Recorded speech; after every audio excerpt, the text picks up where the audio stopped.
Yeah, if you have ever been bothered by your dash cam when it was blocking too much of the view in the front of your car, then I have an awesome alternate solution for you, and that's this KAWA TrendyLab Mini ORB Dashcam. Usually till now when choosing a very small dash cam, then they usually were not very powerful, quality was low, functionality limited, but here we have something which is pretty much as powerful as a large dash cam, still has all the functions, still has the quality. Of course we don't have a screen built in, but watch how super small and tiny this thing is, and also super lightweight. That makes it also much easier to attach to the windshield, and it's also a very beautiful one. That's absolutely amazing. That's probably also the reason why it's called Spherica Dashcam. Has a so-called NightEagle video engine built in for improved night vision. Also supporting wide dynamic range, especially good when you're driving towards the sun. Has also built-in G sensor for emergency recording. Supports even a parking monitoring function, but of course needs additional power.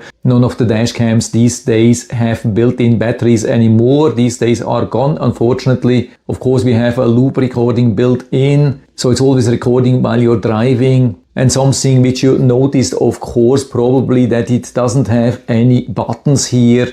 I mean, I think there is one button here, on, off, maybe something special. But other than that, there are no buttons here. There's just the opening for the microSD card and the power. So how can we control it? It's fully controlled by voice control. I've seen already some dash cams with voice control. Some have been working a little bit better, some not so good. So let's find out how good we can control this camera here. By the way, it comes also a full set here with the power supply for the carport adapter with the USB-A and then a long USB-A to USB-C cable here, even with 90 degrees angle, exactly what we want. Comes of course also with the instructions manual, and we get also this electrostatic sticker to mount it. Highly recommended for easier removal, for example when you want to relocate it or so. So we get everything what we need. So let's set it up, try to connect to the phone, and then see how good it's really performing.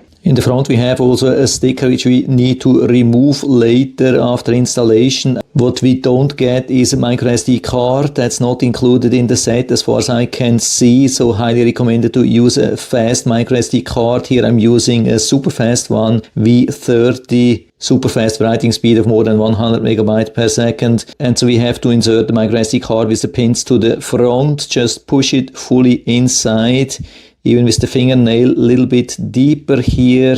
So it's really fully recessed. When you want to release it, of course, you have to push in again. Works nicely, so you don't have to fear that you're going to lose the microSD card. And you can see this really nice joint here, really 360 degrees rotatable. So you can use it also inside as a cabin camera, or just point it to the front, whatever you need. But of course it doesn't record 360 degrees, doesn't record to all the sides at the same time. And so let's scan the QR code here in the instructions. Go to link, where we have a link to the Google Play Store. KAWA Auto app is needed. Click on install. And while it's installing, I can show you a little bit here in the instructions, especially the button functions. Yeah, with this one button here, which we have on this side, we have a couple of functions. For example, a 1 second long press to turn it on, 3 seconds to turn it off, 10 seconds to restart, push once to turn on and off the Wi-Fi, push twice to turn on or off audio recording, 3 times to format the microSD card, or 5 times to reset to factory settings. That makes totally sense, and usually we are not using much more than that. And so during this time it has installed the app. Of course we have to give all the permissions that it's working fully, and now we have to power it on here.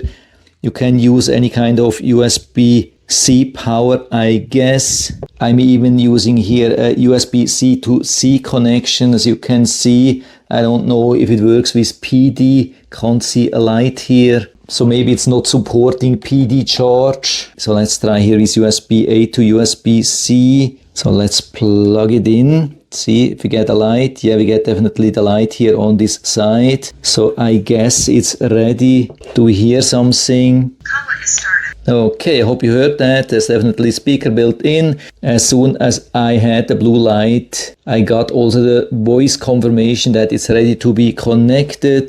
The instructions say that we have to connect to the built-in Wi-Fi hotspot, but I'm trying here. Okay, confirmation that we have to connect to the hotspot. Here also quick information that we need the Wi-Fi, of course, only while we are using the app. The rest of the time we can turn off the Wi-Fi. That would keep also the dashcam a little bit cooler. Definitely highly recommended. Clicking here on mini ORB. Power button I think is not needed. Important information here that we have to format the micro SD card with pressing 3 times. Micro SD card. Okay, that worked really fast. Okay, we confirm. More information, confirm. And so we have to connect to the Wi-Fi hotspot now. We go to the settings, network and internet, Wi-Fi. Of course, I have to blur this information here. So what do we find? KAWA Mini ORB. We have this and we have to provide the password 128. That's something I can show because it's common information. So I can click on connect. Obtaining IP address, that's always something which is critical. A lot of devices have some cheaper Wi-Fi controllers built in and then we cannot connect. So that seems not a problem here. Definitely good job from KAWA Trendy Lab. Connected with no internet access, that's okay. And so we go back to the app, click on the plus, click on mini ORB. Now we have to do exactly same thing again. The app process now brought me again to the Wi-Fi selection. Yeah, that was not so good. So let's just go back here. Okay. So we have to press the power button as a confirmation that we want to connect really with this phone, with this app here. I think a really useful function. So I pressed here. Now I have a lot of languages which I can choose from. Choosing English, of course, also including a guide here, connecting successfully. That's really good, very important. Still a lot of dash cams, even in 2025, make a lot of troubles when we want to connect it with Wi-Fi. I've seen this over and over again. So they have been doing a really good job here entering the dash cam. Quick info that while we are connected with the app, buttons and voice control are not working. Okay, and so we have a live view. What's important here to know, of course, is the viewing angle. And so let's make a quick test with the viewing angle, going here pretty close. I actually can remove the protection here, so we have nicer picture. Can we see everything or even a little bit more? Yeah, it's a little bit more than 90 degrees. I guess maybe 100 degrees. A little bit more than 90. It's not a super wide angle, but I would say about standard, about what we can expect from a dash cam these days. And so we can take photos, for example, here. Of course, we can also make it larger like that. So we have the full view and it looks like the quality already here pretty good. We can take a picture if we see something. We can also see the album, of course. Already an overview what has happened. That's interesting. So we have the pictures here, have also videos, what it has been recording automatically. And here on top we have the settings, installation guide, can activate microphone, deactivate, voice control. And so here we can see the voice control. So we have two possibilities of turning on the hotspot or Wi-Fi. You can take a picture, lock the video, these things.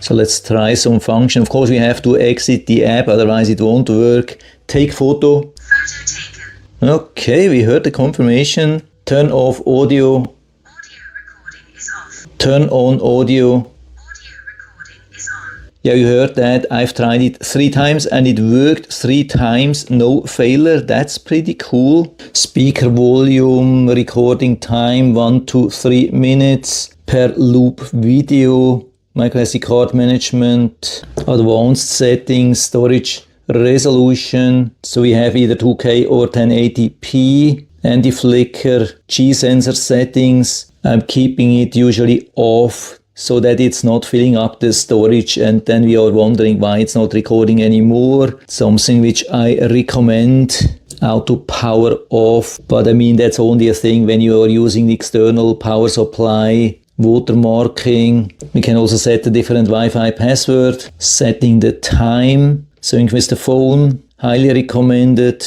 Date. Language again. Wi-Fi factory reset. Rotate video mirror. So everything's working really good. So I'm going to install it outside. Shouldn't be a problem. So small. And with a sticker provided here and the electrostatic sticker as well. And so let's see how it's performing day and night regarding the recording quality. And so I've installed the dashcam on the windscreen in only a few minutes. It was really super easy to do. And I've not only tested the installation but also the removal process. This can be super difficult with some of the stickers, but here it was super easy because the size of the electrostatic sticker is perfect and it's not sticking too much, just about right. And also the sticker of the camera is not too strong, so we can also remove it from the electrostatic sticker again if we want to place it, for example, in a different location. And so I wanted to see what's really on the microSD card. So you can see after formatting it in the camera, we have this structure with the events, normal loop recording, parking recording, photo, and so on and so on. And so here you can see the video files. They are MP4. Size is around 90 megabytes per minute. Resolution 2K with 30 frames per second. And we can see the awesome quality of the footage, the great colors, great sharpness, everything nice and clear. We also have the date and time here.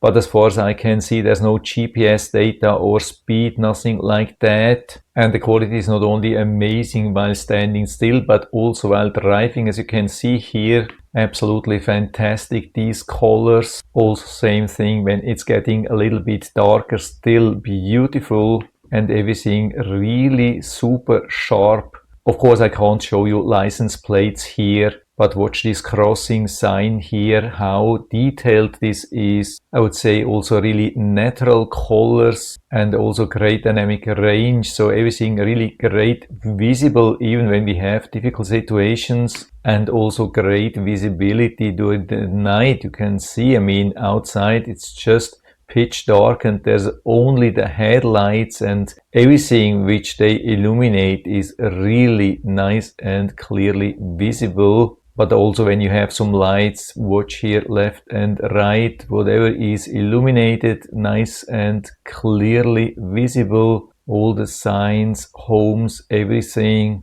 colors really accurate. Yeah, an absolutely awesome dash cam, so super small, beautiful. And even when driving towards the sun, you can see the sun in the right top corner here, and still everything nicely visible. So that's absolutely fantastic. Yeah, one of the best dash cams I've ever had, and it's even super small, beautiful, super flexible, can be pointed towards every angle. Also really nice that you can just turn around the camera and see the cabin, the inside. And so I've made a microphone test here. Test 1 2 3 4 5. Microphone test 1 2 3 4 5. Yeah, I would say really nice. One of the best microphones I've ever seen in a dash cam. Maybe it doesn't have the highest sensitivity, but definitely nothing to complain. Of course, we have some slight limitations. We also don't have a screen, but other than that, this is absolutely amazing. And so it's a full recommendation from my side. And so if you're interested,